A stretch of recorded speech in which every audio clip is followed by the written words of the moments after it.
What's going on, guys? Welcome back to another video. In this video, by the way, my name is Sal Shakir from the All In Nation, All In Entrepreneurs. And guys, in this video, we're gonna be talking about wholesaling versus wholetailing. A lot of people mistake the two. What is the purpose of wholesale and a wholetail? So we've done quite a few of both of them, and we've done fix and flips, done other stuff, but this topic is mainly on wholesaling versus wholetailing. So if you don't know what a wholesale is, it's pretty much, let's say I am a home buyer, or I'm the wholesaler, let's say, and I have Mr. Bob over here. Mr. Bob wants to sell his house. I approach Mr. Bob. I say, Mr. Bob, I would buy your house for $100,000. He says, okay. So now I sign a contract with him, or an agreement with Mr. Bob, and then now I have 2 weeks, let's say, to close the house with Mr. Bob.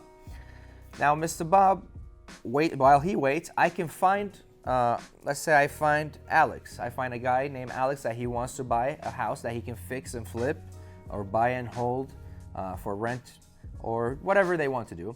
So I tell Alex, I want to sell you the house for $110,000. Alex agrees. So what do? I assign the property.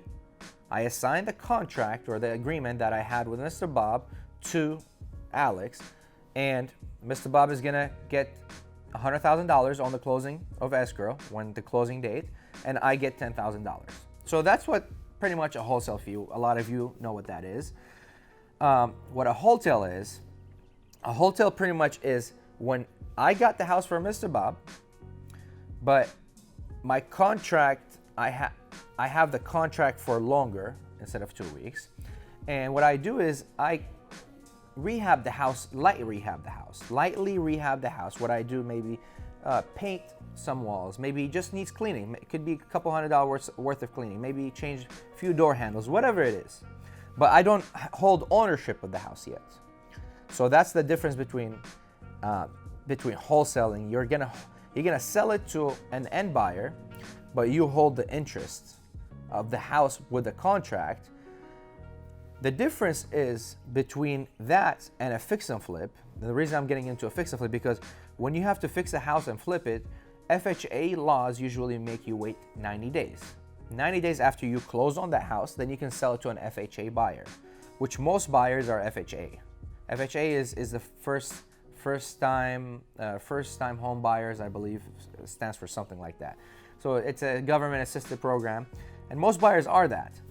And what if you don't want to wait 3 months? You can sell the house, let's say, within 2 weeks or 3 weeks or whatever, because it needs light rehab. So what you can do is you can keep the house under Mr. Bob's name while you rehab it, but you still hold an interest in the house, and you go ahead and list the house and sell it, and then now you collect the proceeds.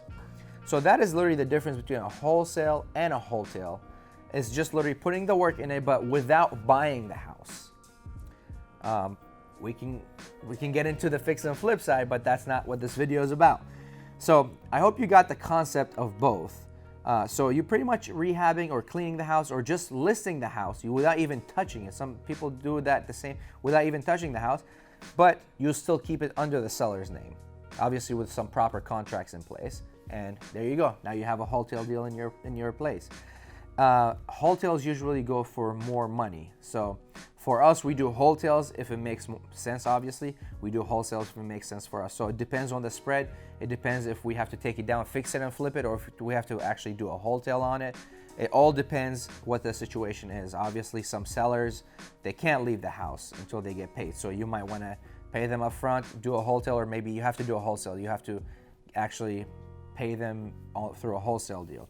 So it just depends on the circumstances that you have. Sometimes people want an advance, and that advance get deducted from the closing proceeds, or let's say some sellers would not they have to leave when they get paid, but what you do is you hold money back until they leave the property, because you want to secure yourself as well. And if they're delayed every day, you can charge them for that. So that's getting into more details. But the simple thing is, wholesale and wholesale, they're not too far apart, and they're really easy to do. It's all a matter of how you word it, and how you put the agreement together, and how you're going to execute on it. So guys, again, don't overcomplicate things. It can be very simple. Everything can be done through a contract or / agreement, and it's just the way of the delivery. It's obviously do what's best for your home seller, and make sure that you cross your T's and dot your I's, because you never know what happens through a transaction. So make sure that you're fair to the person that you're selling the house to, and fair to the person that you're buying the house from as well, or transactioning in between. All right, guys, we'll see you in the next video.